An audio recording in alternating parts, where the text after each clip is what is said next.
Ele assume todo de marcar para organizar a população toma se minha contribuição, se minha participação nas eleições segunda volta na Belápia.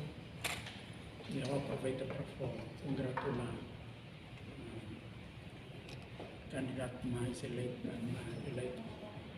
o Dr. José Ramos Horta. Segundo, preparativos para tomar posse do presidente eleito.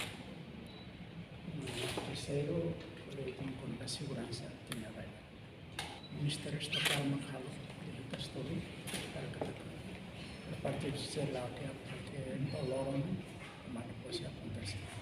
E o governo vai escolher o que acontecer.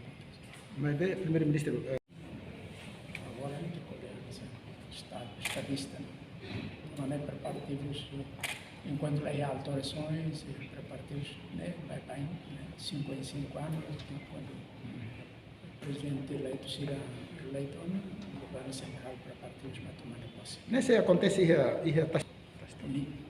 Inicialmente, plano da história. Preparativo lá, estatal, proteção civil, será o que foi muito tamanho, será limitados por nós com a base. e vai ir a aplicar. Nesse tempo, será tem decreto-lei para subsídio, Sua Excelência o Presidente promulga.